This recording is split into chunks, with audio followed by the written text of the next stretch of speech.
You know ID in the town all day. ID in the SEA. You know ID in the town all day. ID in the SEA. Hello and welcome to episode 373 of the Fabulous Peltoncast, sponsored by our friends at Pagliacci Pizza. I'm your co-host, Kevin Pelton. And I'm Tristan Carcino. And we are coming to you from Renton, Washington, home of the Super Bowl 48 champion Seattle Seahawks. Hello. Okay, I was a little worried from your original I'm Tristan Carcino, what kind of energy we were getting here. Oh, you know what kind of energy you're getting here every week. I have no idea. Ray Roberts. Ray Roberts, okay. Yeah. 73. Yeah. We're back into offensive lineman territory, baby. We are just fully into linemen of all sorts. So it's that time of year. Is it that time of year? Well, it's the time of, I guess it's the time of every 2 years based on the approximate chronology of the Peltoncast. So, any more Taylor Swift takes this week before she plays Seattle this weekend? Wow, that's this weekend already? It is this weekend. Man. Yes, the summer is flying by. I have no more Taylor Swift takes. I'm going to be in Chicago this weekend while Taylor Swift is playing in Seattle. And I'm going to have original beef takes. You better have, Chicago beef takes. I'm there for such a short period of time, but we'll see. If at the festival that I'm going to, they have like a Chicago beef truck of some kind, I'll get it there. I don't think I've been to Chicago since the Bear came on. I'm going to be there in September, so you better believe there's going to be some Chicago beef. I am literally like in the city of Chicago for like 36 hours, and at least 24 of them are taken up. It's like they're sleeping, and then all the other time is filled with other stuff. So and those are just mild distractions. Yes. Compared to straight to the beef. Yes. There you go. All right, well, let's get into this week's beer in our search for Seattle's best IPA. I don't think this one is technically eligible, but I wanted to review it nonetheless. You originally suggested this, I think. It's the You'll Get Nothing and Like It. You'll get nothing IPA. and like it. No, that was bad. I did not nail it. You didn't get the Judge Smails. No. You weren't there with it. From our friends at Georgetown Brewing. So it is on their website is a part-time beer.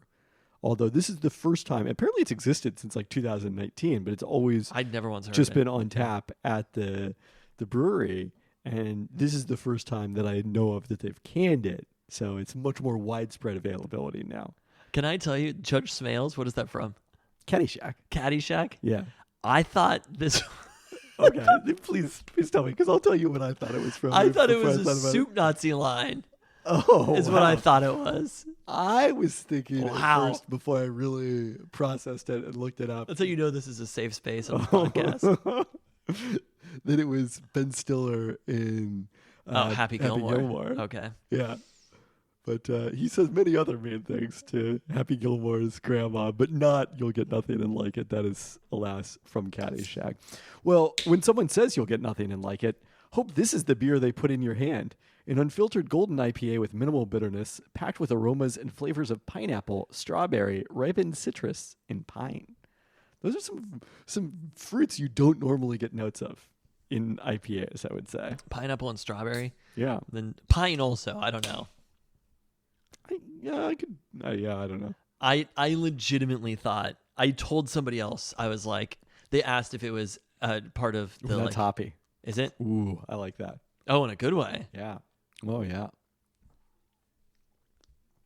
Okay. I mean, it's not quite fresh hops, but it's a pleasant hoppiness, I would say. They were like, is it a Point Break beer, though? And I was like, no, it's a Seinfeld beer. Oh, no. I said this correct you? to another human being.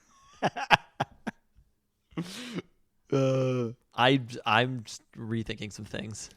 I don't feel like the Soup Nazi, he was much more efficient than that.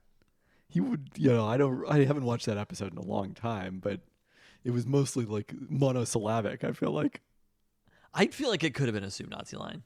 I suppose it could have been. All right, well, let's get to this week's toast. Starting with, finally, Seattle is having some success in All-Star games. There we go. Congrats to Jewel Lloyd on winning All-Star MVP. Lloyd scored a record 31 points on a record 10 3-pointers in Saturday's game in Las Vegas, won 143-127 by Team Stewart. Lloyd added 6 assists and 4 rebounds in 24 minutes as Meg Begor came off the bench for Team Stewart, posting 2 points, 4 rebounds, and 2 assists in 12 minutes as the 3 players who were all part of the Storm for the last 3 seasons, obviously much longer that Joe Lloyd and Breanna Stewart played together in Seattle, reunited to win the All-Star game. And now I think your joke has to bear. The Storm have more All-Star MVPs than They have wins. Yeah. Still not true. Another week has passed and the Storm don't have any more wins, right? I mean, that is accurate. There we go. Not played a single game in that week. So. Every week that passes and the Storm don't have wins, it just keeps going. They are now a solid game behind everyone else in the WNBA because the Phoenix Mercury are suddenly on a hot streak. There we go. So I don't think it's enough of a hot streak that they're going to push Chicago out of the playoffs, but you can't rule it out. We want Chicago out of the playoffs? Yes. I thought we wanted Chicago in the playoffs. No, Chicago has the better 2-year record, so we want them out because they won more games than the Storm last year. Okay. And we'll almost certainly win more games than the Storm this year. Are we going to talk more about this? This is like the number one thing we're covering, and no really one else is covering. It really. You don't think they're doing segments every day on Seattle Sports Radio on this Rock and lottery Sulk. race? Breaking down the 8th seed in the playoff race. After every day, they're like, so what does this mean for the Storm's draft pick? They're really just following Caitlin Clark. Every day after the Storm, because it's a daily radio show, right? Except not on the weekends. Every day, do you think they're like, this is how many days it's been since the Storm have won a game? Wow. How many days has it been? Weeks have gone. I don't think they've won a game in the month of July, have they? I would assume not. Because they're on like a 7-game losing streak, and there haven't been that many games in July. So, yes, they definitely have not. The last win for the Storm, it was when I was in New York. So that was June 24th. Wow, we're going on. Oh, there's a chance that they do not win a game for a month. They will need to win on Saturday in all likelihood. But we'll get to the Storm's upcoming schedule later in the pod. One more. We should just do all tracking the Storm draft pick for next year. That's all anybody cares about. In talking about the Storm or for the entire podcast? The entire podcast. Yeah. We just shut it all down. We're just a Storm draft pick tracking podcast. Not interested in Caitlin Clark once she's here. Very interested, but also all we care about is the transactions. Again, text-based. So that one didn't catch on, the text-based NBA. The low post listener must not have liked that one. Staying on our WNBA All-Star theme, congrats to Sammy Whitcomb on matching Julio Rodriguez by posting the best score ever in the first round of the 3-point contest with 28, which tied that, while losing the next round. Although in this case... Really matched Julio Rodriguez. In this case, the story of the day was, in fact, in the finals, where Sabrina Ionescu made 20 consecutive shots at one point, which is the most ever in a 3-point contest, NBA or WNBA, and scored 37 of a possible 40 points, shot 25 of 27 on threes in this round. And then Sammy had to come up after her. Yeah, it's just like real, basically I need a perfect score. Real tough for her. You still scored 24, perfectly fine, but that was the all-time single round record, which previously was 31 under the current format, where they get the full money ball rack plus the 2. In the WNBA, they're starry deep 3-pointers. Okay. So what were they in the NBA? May also have been starry. I was going to say, I remember there being a lot of starring involved. There was a lot of starry during All-Star Weekend. But that's much too specific a memory from 5 months ago. All right, lastly this week, a get well soon to Rick Riz, who's missing at least this homestand for the Mariners after suffering fractured vertebrae in his neck and back and a fractured rib in an ATV accident last Wednesday during the All-Star break. Riz told Larry Stone of the Seattle Times on Tuesday he was, quote, very, very, very lucky his injuries weren't worse and that he's eager to return to the booth. How old do you think Rick Riz is? It's in the article. How old is he? Would you? I don't know. He's 69. I was gonna guess 81. So okay. No. Wow. 60. I really don't have really that much of a concept of what being 69 years old is, but I mean, versus any of these other ages, Mother is in that ballpark. We have some concept of it. She's not broadcasting any games at this point. She's not only missing at least one homestand because of an ATV accident. That is correct. That resulted in fractured vertebrae. Fractured vertebrae in your neck, and you're only missing one homestand. At least. His absence may extend longer than that, but he's hoping to get back after this home I game. mean, So certainly wish him best of luck with that. I'm just impressed that Rick Riz was ATVing at all. And it recommended to everybody to wear a seatbelt and a helmet while ATVing, which he was not, alas, doing. All right, well, that's all we have for takes, and I think this moves us directly into your favorite segment. We're back to you remarking on how quickly we're getting there. Don't burn yourself. We got Mariners hot takes coming at ya. Do you smell that? Is it the pine? Something is in the air. It's getting just a bit crisper in the evenings. Today is the last sunset after 9 p.m. until June 2024. I want to add a note. These are BS. I'm there on the coast. The sun was down well before 9 p.m. Capital Block Party is this weekend. Yeah. That's kind of the midpoint of the summer. It ain't the midpoint of the summer, brother. Oh, no. Do you want to know what that something is? It smells like debates about running backs. Falling in love with some player named Rodrigo. Pundits ranking Matthew Stafford too high on listicles. Football is nigh. And with that comes the end to another embarrassing Mariners season, as far as the court of public perception is concerned. As they were losing 3 of 5 to the AL Central, the debates about Zach Charbonnet went undefeated. As rookie Brian Wu was getting rocked, rookie Devin Witherspoon is Defensive Rookie of the Year in our minds. It took an incredible playoff-bound season last year to delay Seahawks hype, but this year, honestly, I'm more interested in water follies than I am in J.P. Crawford follies. What J.P. Crawford catch one there? I don't even know if I should say this last line. I should stop at J.P. Crawford follies. Oh, dear, it's worse? No, it's not. It's just I felt like that wrapped it up really nicely. Yeah. And guess who else is coming off an incredible playoff-bound season with a superstar returning to town? It's not Dave Hillwalk. The Seahawks and football are coming, and the Mariners' chances are running out because the something that's in the air is not winning baseball. Well, if there's a positive to take from this, and I think there is. Water follies? Yep. It's not this hydroplanes? weekend, but Still, coming soon. Coming soon. It's if like as bad as the Seahawks discourse is, and it's bad. It's a million times better than the 2023 Seattle Mariners discourse. Oh, God.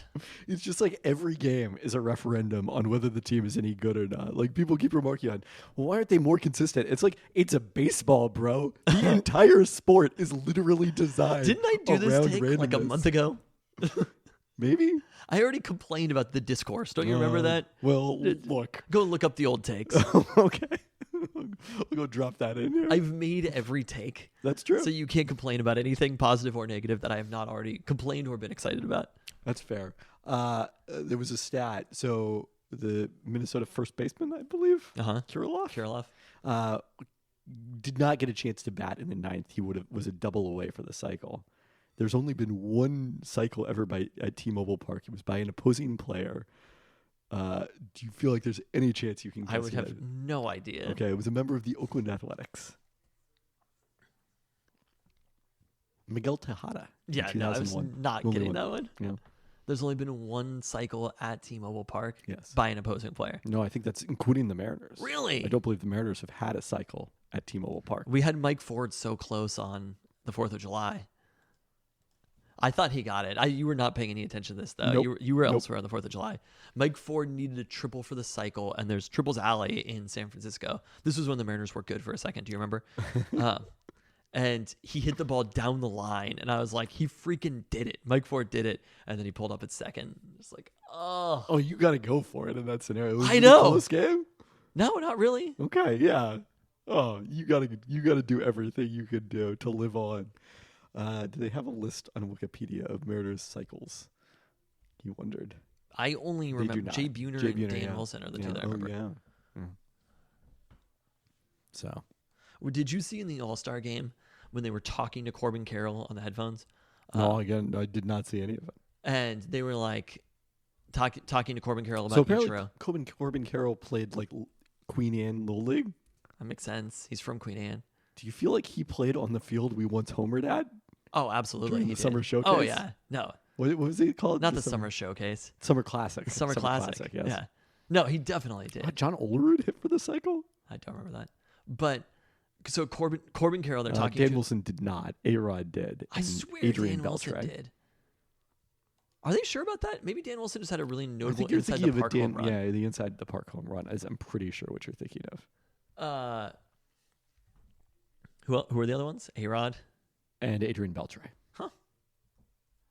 But so they're talking to Corbin Carroll, and they're like talking to him about how much he liked Ichiro growing up or whatever. And they're like, Where are we going with this? Ichiro says his favorite young player in baseball is Luis Arias to Corbin Carroll. And I'm just like, another fucking mark on Ichiro. Of course he loves Luis Arias. I also like Luis Arias. I went and looked at this WAR for the year, and I was like, are people talking about Luis Arias for MVP? And I do not think he's anywhere near the top. Like, he does not have a chance. He'll probably receive some votes. But I was like, he might hit 400 in a season, Ichiro. And this isn't a time when adjusted for 2001 stats. That's like 450 in 2001. Do you know that hitting 303 is 10th in baseball? That's how low batting averages are right now. That's pretty wild. This is like an out-of-the-park baseball when you get way into the future and the stats all become neutralized. And you're like, I just have to change some sliders here so that people are actually hitting again, because the most home runs in a year is like 28, and I hate it. Like, that's what baseball is you're Rob trying. Manfred Yeah, I'm right Rob now. Manfred in that situation. But I'm pretty sure that the 10th leading batter in all of baseball, not the American League, not the National League, is hitting like 303. And Luis Arias is hitting 380. Which, again, in Ichiro terms, is hitting 560 if we're the 2001 season. His defensive WAR is not that strong. So, where is he overall in terms of? He is 6th in the NL in WAR. So, I mean, In WAR. Yeah. It's fine. Nobody's giving him an MVP, though. I think Ichiro might have finished higher than that, didn't he? 6th in the league? Yeah, during the I'm sure he did, because his the defense. 2003 season. I'm pretty sure. No, did. that's not what we're talking about. He didn't. You can't just cherry pick the 1 year he was good. We're talking about the 2001 season. I can't just cherry pick his best season when I'm talking about his value. He We're was talking he was about- number 1, by the way, in 2004. He was 4th in 2001. No, the Marlins, I would also note, are not on track to win the most games But in MLB. what was the Marlins record last year, and what is it this year? That is assuming a lot of information I don't have. I just learned there's a guy named Travis Swaggerty out there. I saw Swaggerty trending on Twitter, and I was very concerned about what this meant. Thought the Mariners had traded him. Do you want to talk about the Fangraphs trade value rankings? Of course I do. So we have the honorable mentions, and then 50 through 31 have been posted thus far, featuring already a number of Mariners. The honorable mentions included number 1 in your heart, in your trade value rankings, Jared Kelenic. Please don't. Look, he's still there. I was very pleasantly surprised to see him. Also, both Bryce Miller and Brian Wu. This among is in the honorable trade mentions. value, though? I just don't want to think about him being traded. Well, the point of the trade value rankings is not to actually trade Okay, these so players. this isn't like going into the deadline. These are players. This is like Bill Simmons. Like, Yeah. Okay. We talked about this last year, didn't So we? Julio's going to be really high. Yeah. Okay. That's the point. Yeah. Kelenic was an honorable mention. I was surprised to see him, but I'm surprised that he wasn't higher, though, considering these people that you're going to be showing me next. you think so? Yeah. Number 33, Logan Gilbert. The quote about that, key quote here, controllable pitching is really valuable. Good controllable pitching. Now we're cooking with gas. And then number 32, one spot ahead of him. I accidentally pasted in the same quote twice, which was not what I was trying to do here. Controllable pitching means under team control for many years. Correct. So you can manipulate their value. Yeah. Okay, got it. Yeah. So that's why Bryce Miller and I like Bryce Miller and Brian Wu. Yeah. But that's why Bryce Miller and Brian Wu, their value is so high. And they're very young. Yeah. Because you've got like 6 years of team control with them. Correct. Okay, the Marlins record last year was 69-93. Not great. That is the 2022 Marlins. Their record this year, while just adding Luis Arias, probably others. I don't know. He's the only Marlin I know. Is 53-44. Okay. That is a more impressive transition than anything Ichiro did with the 2001 Mariners. I mean, yes, they added many other players besides Ichiro to go to 116 wins that year, including Brett Boone. Their record was also, they had 91 wins. They were, I understand that the magnitude they went to historically good. Correct. But they were already 20 games over 500. Also, they did lose the most valuable free agent in baseball history at the time that offseason. So a lot of things were happening during the 2001 Mariners offseason. Luis Castillo is number 32, one spot ahead of Logan Gilbert. In these rankings, by the way, I did not mention here. Wow, I don't know where all this information went. I swear I put this in the notes. This list is put together by Ben Clemens. So his explanation for putting Castillo just ahead of Logan Gilbert, putting both of them in a separate tier from everyone 34 and lower. I flipped Castillo and Gilbert back and forth while constructing these rankings, and I think that a lot of the arguments in favor of one also accrue to the other. In the end, I put Castillo ahead, even though he'll almost certainly generate fewer wins above replacement per dollar of salary. Surplus value is nice, and I obviously used it as an input, but I just think Castillo is better by enough to justify the higher salary. It's close, and it's also academic. Seattle isn't trading either of them. But if you're wondering how I decided to order these two, there's your answer. I have a little preview of the number one ranking. Matthew Stafford somehow. As voted on by the GMs. I don't even know. I have no idea how he got there. The GMs love him, though. This is going to be a good bet. This is this week's The Low Post listener bet. It's only going to be like a 36-minute podcast. It's okay. I'm very curious where Shohei is going to rank because obviously there's a distinct lack of team control there. And it's also not an academic exercise with Shohei. But I saw there was a thing somebody was talking about Shohei, which was the only way that a team would trade for Shohei right now is if he agreed to sign there next year. I don't think that's true. I mean, someone would do the Kawhi thing for sure. He's not going to do that. There's no way that Shohei is not going to hit the open market. Shohei, you would have to offer such a ridiculous contract, beyond the numbers. I mean, there's always a number. If there is a number that a team is willing to offer him without competition, then... But the competition is the implied competition.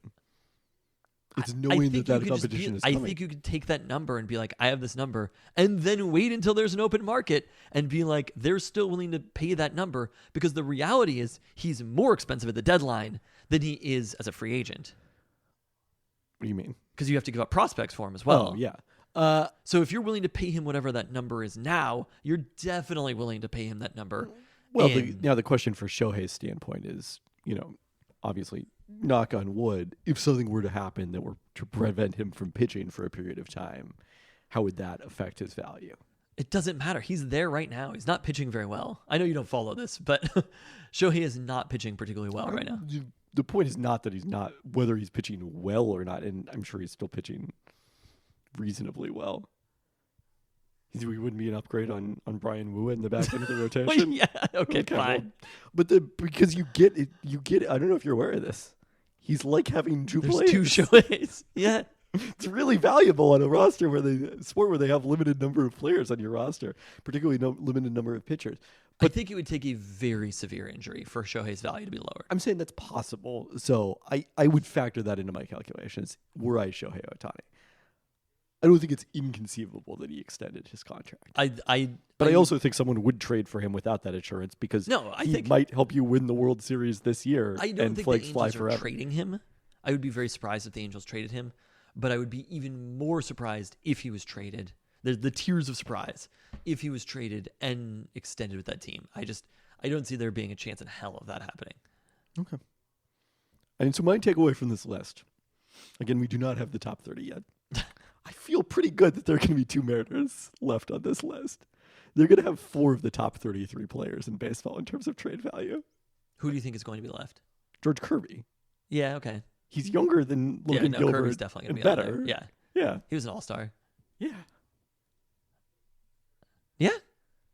As much as people are fretting about the Mariners right now, the Mariners are in good place. Okay? And again, given that Gilbert is a little older, certainly, than Kirby and Julio.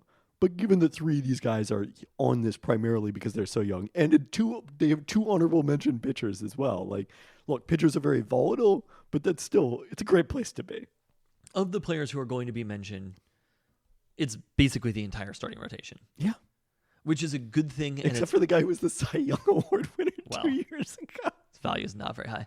It's a very good thing. I'm aware. But it is also a much more volatile thing than if you had 5 hitters in there, you'd be like, we're set for the next decade. I agree, but think about how good you have to be as a pitcher to be this high, pricing in that volatility. I guess that's what I would say. Then we should not factor in Brian Wu and Bryce Miller that much. But Kirby, yes. They were mentioned. Gilbert and Castillo, yes. So, I didn't specifically list them. I said 4 of the top 33. So, again, we don't have to worry about the Mariners after every game, which will be great once we're worrying about who's going to be the, 6th wide receiver on the roster, or whether they're going to keep 6 wide receivers at all. I actually look forward to that debate over analyzing every Mariners game. And as much as I hate that debate too. Oh, you're ready. You're ready. Football season's coming. I'm telling you. Not ready. I forget who I was having this One conversation day we're going to wake with. up and the Blue Angels are going to be flying over. They're going to be flying. I won't hear them. I'm too far away. They'll be flying over your house, though. You'll probably hear them and be like, fuck, football's here. God damn it. Why would I hear them at my house? I'll be at the shores of Lake Washington watching them, obviously. They never fly over unexpectedly when you're like... the Thursday practice day. Yeah, you wake up and you're like, oh, shit. We're not going to be here on the Thursday practice day. Ah, okay. So that will not be happening. Although I guess if we come back into town early enough, we could catch them on I-90. Oh, great. All right, anything else on the Mariners? Nope, not for a few months. Let's get into Not until we can transact.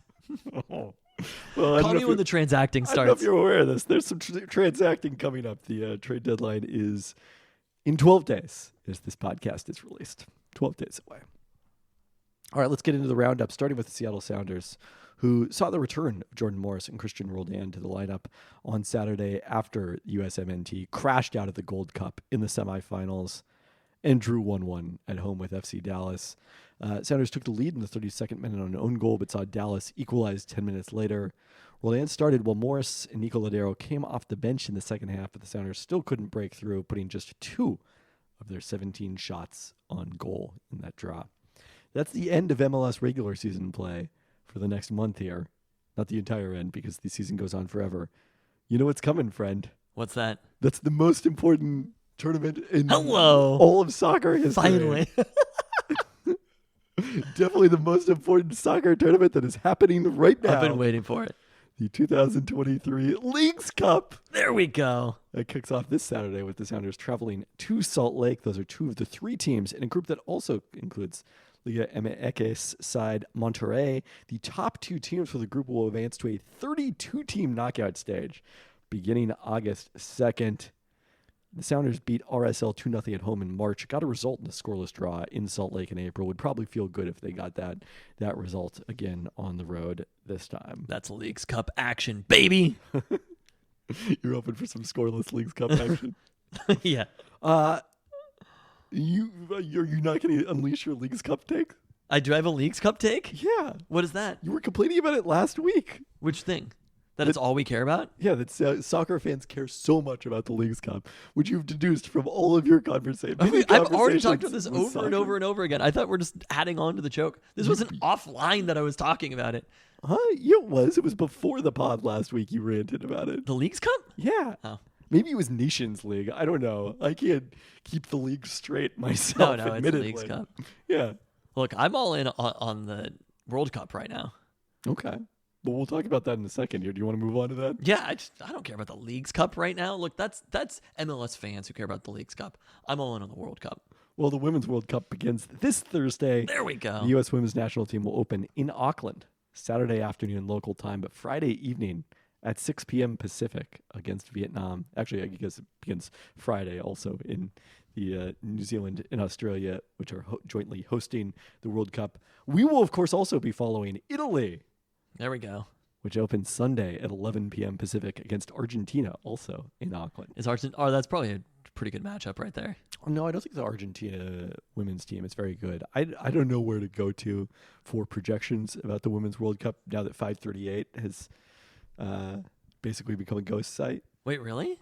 Yeah, they're not updating the projections anymore. After Nate Silver left? Yeah. Garrett Morris? Is that his name? Possibly. The new editor? I follow him on Twitter. I follow him on Threads. I mean, I don't know why that's so funny. It just is.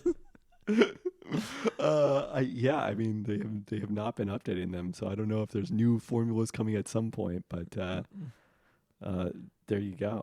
I can't wait for the new formula to drop. So me too. So if you've got insight into World Cup projections that I can use during this podcast, please let me know. Italy, I noticed, was in Pot B, the second pot. G. Elliott Morris is his name. There you go. Not the former SNL cast Yeah, you member. said Garrett Morris. Yeah. Oh, yeah, that's very different. So I feel like the chances of Italy advancing should be pretty solid. I don't know if you're aware of this. The USWNT should advance out of their group. So they just are not doing anything. They named G. Elliott Morris the editor, and then There's still stories on the website. It's just the projections are not being updated. I see. So they're still doing stuff. Yeah.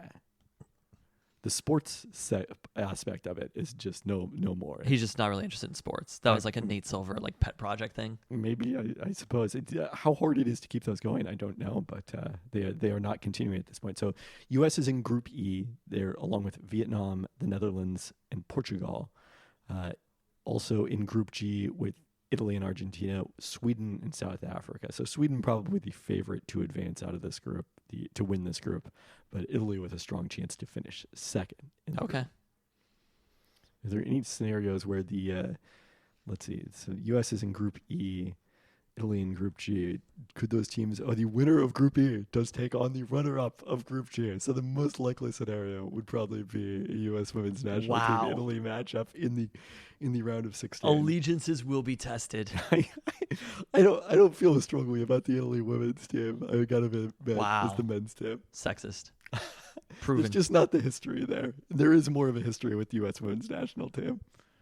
I like that team way more than the U.S. men's national team. I mean, it's not Fully even a front close. runner. But the thing is, the knockout stages of this, like the semifinals and the finals, all going to be played exclusively in the middle of the night. Wait, really? Yeah. Oh, I thought Australia would actually work out nicely for us. No. It's like 3 a.m., the final. The finals at 3 a.m. Yeah. I don't know if my commitment to the U.S. women's national team is that strong. Your confidence is that strong, though. Oh, You're already putting okay, them in the well, finals. The semifinals are there as well. Like, they don't have to get all the way to the finals. As they did not get to the finals in Tokyo during the Olympics last time. But they've been better, strangely, in the World Cup than the Olympics for some reason. 3 a.m. on the West Coast. That might be a DVR that and just avoid Twitter and watch it in the morning situation. It's like 6 a.m. on the East Coast. Yeah, Still not great. but better. A I lot guess. better. Better. And then like middle of the day in England, like 11 a.m. Mm-hmm. It's not great. Why don't they just time it in the morning in Australia? Because they generally play these based on local time, not based on what's the most convenient for the world as a whole. The United States of America. Well, you know it's going to be convenient for the United States of America. What's that? The next Men's World Cup. There we go. That's also really late in Australia, though, isn't it? I believe it's 8 o'clock local time. That's quite late to be playing the World Cup final. Yeah, I don't know. Because for scheduling meetings with Australia, it's not a terrible place. It's just like their morning is our evening. Exactly. Might have to go in to start correcting some things mode. Oh, wow. It just doesn't make sense. Why would you, in some of the most important TV markets in the world, I get it. It's okay. For Europe, it's fine. It makes sense. Also, it is. And maybe Europe. But just why? It would be worse if it could for the East Coast. Like you're sort of tipping the other end. But like, just play it in the morning in Australia and it's good for everybody. I don't know if it's good for everybody. Well, it's bad for Europe. Yeah. All right. All right, Seattle Storm. As we alluded to earlier, the schedule doesn't get much easier coming out of the All-Star break, as 2 of their first 3 games will be against the league's top 2 teams. On Thursday, they host 19-2 Las Vegas in their first home game since July 2nd. And then next Tuesday, they start a 3-game road trip at New York, the first time they'll face Breanna Stewart at Barclays Center. In between, a winnable game against Chicago on Saturday. Yeah, I know how you feel about that. The first of 2 meetings with the Sky in a week span. Chicago is currently a game up on Los Angeles for the last playoff spot under interim head coach and former Storm assistant Emery Viton-Sever, who replaced James Wade mid-season after Wade took an assistant coaching job with the Toronto Raptors. Okay, so these 2 games with Chicago. Yeah. What do we want to have happen in them? Do we want the Storm to maybe win? Yes, we want the Storm to win these. Storm to knock winning. Chicago out of the playoffs. That's a bigger deal. Because the Storm, like, record-wise, they're just probably not going to catch any of these other lottery teams. They're too far ahead. Okay. So it's a much bigger deal. Chicago missing the playoffs is a much bigger deal than the Storm's own record. Okay. So we're cheering for the Storm in these games. Yes. Wow. I never thought I'd say those words. It's a very complex calculation. So both games against Chicago, the ideal scenario would be still lose to New York and Vegas. But Chicago is basically the only team around the league that we want them to beat. I mean, we'll see how things continue to play out, but that's yes. Yes, the incentives are most aligned there. Okay. I can get behind that. It's good to know what you're rooting for. Because to me, I saw that they were winnable games against Chicago, and that made me scared. I know. You immediately recoiled. I flinched. I was just happy to see that the schedule doesn't get much easier. I feel like they're just constantly playing Vegas and New York, too. I mean, that's the thing is, now at some point, they're going to have to play teams that are not Vegas and New York. This is going to flip, I think, after Tuesday's game at New York. The schedule will become much less favorable for the Storm. And you don't think that these 2 wins against Chicago would be dangerous, though, if they were to win both? A little bit, I suppose. Okay. But there's a lot of teams in the mix still ahead of them that they'd have to pass besides Chicago. Again, it's everyone else. All the other teams are currently ahead of them. But yeah, if you look after that game at New York, next up, they complete that road trip at Chicago, at Indiana. They play Do we want at them to Phoenix. beat Indiana or lose to Indiana? We want them to lose to Indiana. Yes. Okay. If Indiana makes the playoffs, that's amazing. Okay. So, not amazing, but it's good news for the Storm. They still have 4 games left against Chicago. They have 2 games left against Indiana, 2 games left against Minnesota.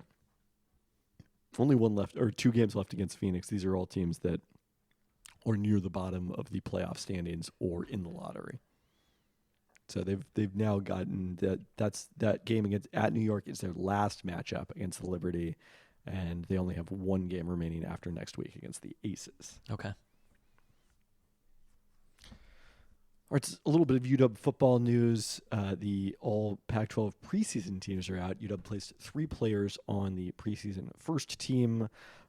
Offensive lineman Troy Fautano, wide receiver Rome Odunze, and edge Braylon Trice. 4 more on the second team, quarterback Michael Penix Jr., wide receiver Jalen McMillan, McMillions. edge Zion Tupuola Fatui, and cornerback Jamar Muhammad. Penix was behind Caleb Williams, but ahead of both Bo Nix and Cam Rice. I was wondering. I was like, who is he behind? And I was like, yeah. Yeah, Okay. you kind of got to concede that one. The guy who's the clear favorite to win the Heisman. That was the only one. I went through the other people and I was like, no. Oh, yeah. Okay, fine. Like ahead of Bo Nix, that's all we can ask for there. But 3 out of 22 on the first team, 4 out of, not counting specialists, 4 out of 22 or 25 on the second team. Pretty good place for UW to Yeah, be. when you are a very good team and bring everybody back, Yeah. that's a good situation to be in. Well, you know who's not in as good situation in the rankings? Oh. At least.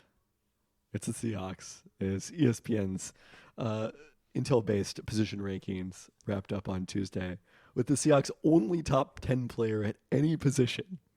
DK Metcalf checking in number 8 among wide receivers. Do you think last year, did we talk about this last week? Did they have any players top 10 at any position last year? Probably DK again. I think they would have also, let me see if I have this in the notes from this time last year. That's good. Yeah, go check the notes. Read those takes that I gave too. Oh, no. But it just, I think that they would have, thinking back on it, I can imagine they only would have had DK, probably. Maybe a Jamal Adams or Quandre Diggs. Okay. Okay. Let's go through this. GK was 10th last year Okay. among wide receivers. Jordan Brooks was 10th among off-ball Okay. linebackers. Bobby Wagner was 8th last year. He was not on the Somehow team. he dropped. I'm just noting this. It was in my notes. He dropped out of the rankings after having a way better season. Yeah, which is it's almost confusing. like these rankings don't matter. Sorry. These rankings are a very good way to understand how the league views players. They are not deterministic of your team's results. Jamal Adams ranked 10th among safeties last year, so they had 3 top 10 players. Yeah, but like it's not that far off when you're looking at it. If you look at the Jamal all-star Adams did not get mentioned this year, did he? well, why would you mention Jamal Adams in the year after he's coming off an injury? I mean, he was coming off an injury last year too. So that's a certain something about Last how year, his their value quarterback is. wasn't also receiving votes, That is an important and correct thing. that is a big I difference. mean, the other thing I thought was interesting about it, like how many Seahawks made the Pro Bowl initially last year? I think it was at least 3, right? Quandre, one of the wide receivers, and Gino made it as part of the original ballot. Gino which is was on actually- the original ballot. I think so. I mean, the NFC quarterbacks weren't very good. One of them did not crack the Pro Bowl roster. Was in the top 10 of the rankings. Matthew Stafford. Yes. I was just so here's my question for you, because I feel like this is the thing we do every year when we look at these rankings. And I understand this is the point of the rankings. The point of the rankings is to make people angry in July, right? Ultimately, that's what it is. Nobody is ever like, yeah, that just nailed it, execs around the league or whatever. Exactly. But I mean, there's no rankings anywhere. Like this is the one thing I've thought about. I forget. the what I only was reason you looking at. rank things is to make people angry. Because no one processes. It's just the default. If you agree with it, you just go right on by. Yeah. The only things you stop on are where you disagree with Uh-huh. it. I can't remember what ranking I was looking at, but I had that thought the other day. So we've thought about this a lot about Russell Wilson, whether it's supposed to be predictive or whether it's valuing long-term career or whether it's valuing the most recent season. And I don't know how any of those things you could lead to Matthew Stafford being in the top 10 quarterbacks. I mean, I suppose you Happening can to make win a Super Bowl 2 years ago, being the quarterback of the team who happened to win the Super Bowl, that's it. he was given a lot of credit for it. Being drafted with the first pick like 12 years ago, maybe more. Yeah, Gino was the. Who were the top 10 quarterbacks? Who was behind Matthew Stafford? All right, That's let me pull it up. clearly Give me a better. second. There has to be somebody. Quandre Diggs and Tariq Woolen were both original Pro Bowlers, along with Gino. Yeah, where's Tariq Woolen didn't even receive votes? No, he was an honorable mention. These are just the new ones, that the offensive Correct. players. Okay. Yes, I'm just doing the ones since last week. And then obviously the other thing about the Seahawks is they did have another Pro Bowler last year who was not eligible for these rankings. Oh, you're so confused by this. Jason Myers. Oh, they didn't do kicker rankings? Yeah, they did not do specialists, which is a spot where the Seahawks actually do quite well, I would say, all things considered, is special teams. At some point, having a lot of pretty good players. Like, I think if It's you're. sort of the opposite of the Mariners, right? Like we just talked about all the guys that they have in Yeah, this the trade. Mariners have some really good players. Well, I mean, obviously, The Mariners have a couple of really good players on the roster, performing quite well. trade value is not exactly the same as real value, but the issue with the Mariners is The Mariners have the positions Jared Kelenic on the roster. that are. He was an honorable mention. I'm talking about the 4 in the top 33. The Mariners have a lot of superstars. They have Brian Wu. I don't know why you're so focused on the honorable mentions. Just very concerned with this. If you did it as trade value, the Seahawks probably still wouldn't have anybody that high, I suppose, but because they don't have combinations of really valuable young offensive players. I mean, Tariq Woolen would be. You talked about it last week. His contract, that element. No, Tariq Woolen would be like fairly high, but the Charles highest Cross players, also, yeah, Charles Cross. and Devin Witherspoon. I mean, it's tough with rookies, but like, But by definition, if your guy's drafted in the top 10 and like most of the trade value when you talk about football is going to be quarterbacks. yes, So like the trade value for quarterbacks exceeds every other position by so much. This is why I was wondering about this is a separate subject, but the running back discourse. yes, And it's like there's just a salary cap. So if you're a person who wants running backs to get paid more, which I don't understand why anybody cares about what anybody else is paid, why they should be paid more or less. I mean, it is unfortunate that running backs are paid so less, given it's a position that is almost exclusively black players. And, if that money gets shifted to quarterbacks, obviously historically, white players have been, given preferential treatment at quarterback. So that's a troubling aspect. And then number I'm two, not sure it's a if the money position. is just shifted to quarterbacks, though. Like, I it's think shifted everywhere. I mean, that'd be an interesting question to ask. I mean, there's been other shifts, but I think the biggest shift has been that quarterbacks now make so much more It's just because we recognize how important they are. we're open to the idea of fair market value, but there's a salary cap. Most teams are spending about the same amount of money. It's more or less, if you consider yourself athlete friendly or whatever, like I can agree, I suppose, that quarterbacks, I guess, have made enough money. I don't know. Right. But like Geno Smith is making an appropriate amount of money.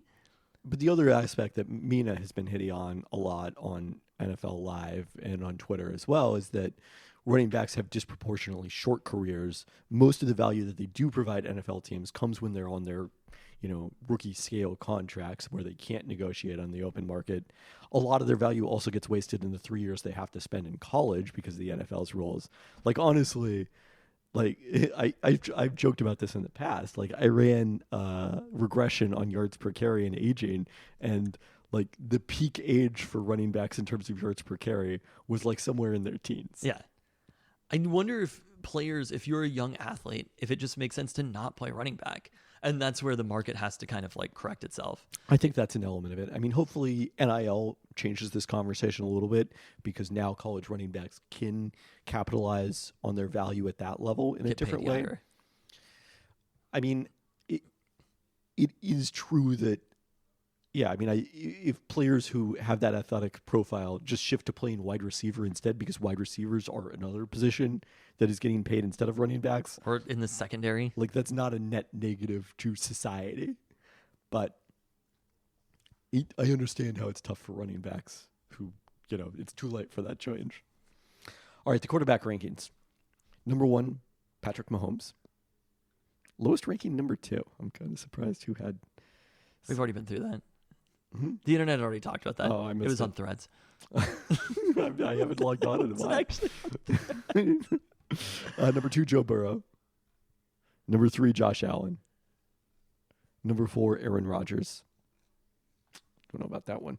Number 5, Justin Herbert. well, you understand. You get what the rankings are. I do. I understand it, but I don't understand it. Number 6, Jalen Hurts. You can lead a team to the Super Bowl and still be behind some players of a certain kind. Number 7, Lamar Jackson. Win an MVP and still be behind. Number 8, Trevor Lawrence. Number 9, Dak Prescott. Number 10, Stafford. Did you have Herbert? Yeah, he So- was 5. Okay. You just need to see visual. No, proof. I'm looking at who else is there. I'm trying to think of. I mean, honestly, like if we're talking about careers, So the honorable mentions were Deshaun Watson, Kirk Cousins, oh man, Jared Kirk Goff, Derek Carr, Tua Tagovailoa. I mean, Tua, the concern about his health, I think, is a big part of it. is a big part of what? What are we judging here? Is it a big part of how good a player is going to be going forward? How good they are right now? How good they've been in the past? What is this a ranking of? Tua Tagovailoa is a better quarterback than Matthew Stafford is right now. Sure. And in the time that they is, played last year, Tua was way better than Matthew Stafford was. he was. I think there's a concern that, Stafford, yes, it probably should have dropped Is Stafford Matthew as well. Stafford healthy? Coming off a season-ending injury? Like, I just don't understand where the argument is for this. Well, I think the other element of it is that He won the Super Bowl 2 years ago. Tua had not performed at this level prior to last season. So? And that, Mike McDaniel in the offense and the wide receivers there, many of whom were in the top 10. Well, Tyreek Hill was in the top 10. I believe Jalen Waddle was also receiving votes. Weren't they Honorable quite a mention. bit worse without Tua? Weren't they like undefeated with Tua as their quarterback? They were definitely worse without him, yeah. I feel like even Russell Wilson makes sense being on here. Like, is his decade of success not good? I would Did rather not receive a vote. if you, it's just like the MVP. if you were to, but is he being judged because of his contract? because of the play just last year. Because again, if we're talking about body of work, Russell Wilson's career of work is more impressive than Matthew Stafford's and the same amount of Super Bowls. Yeah. And if we're talking about last season, Aaron Rodgers wasn't that good. So all of these things, they always lead to Matthew Stafford being somewhere on this list really high, though. They really I'm a little do. shocked. I just feel like Kirk Cousins kind of can't get a break. Oh no, people do not like Kirk Cousins. You know, Ryan Tannehill did not receive a vote. He didn't get a vote either. No. I feel Even feel their like starting quarterback anymore? I feel like Kirk is probably the one who is most wronged by not being in the top 10 there. Maybe Tua. I'm not gonna go to bat for Kirk Cousins. Vis-a-vis Matthew Stafford. I'm not gonna go to bat for Kirk Cousins. I'm just not gonna do that. Oh, that's right. They drafted Levis. So Tannehill will still be a starting quarterback. They drafted Will Levis in the second round. You're like, his job is gone?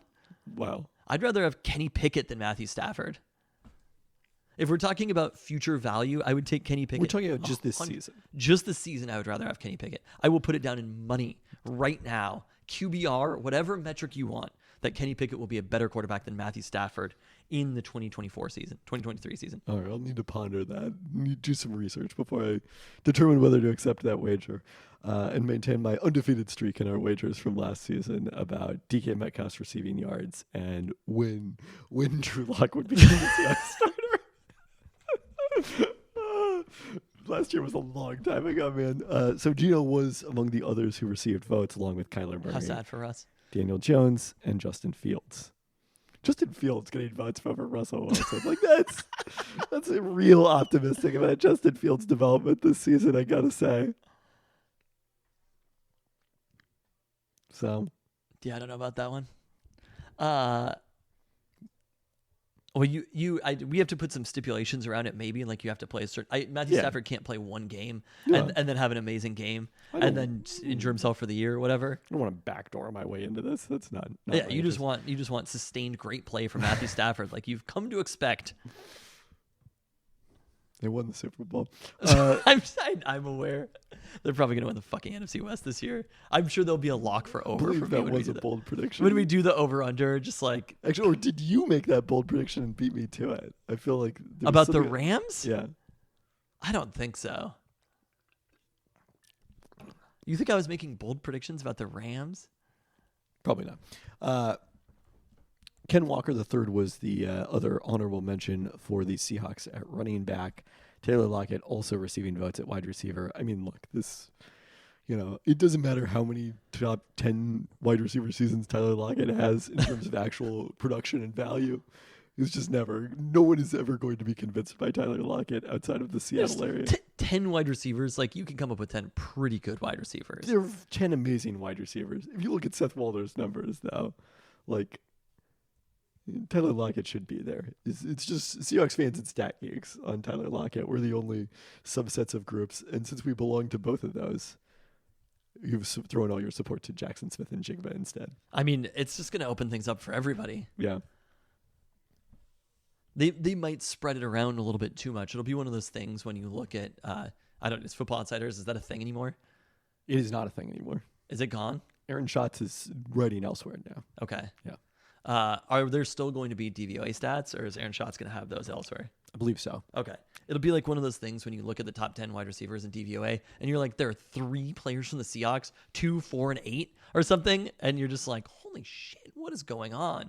That's like, I think the Bengals have been like that a few times.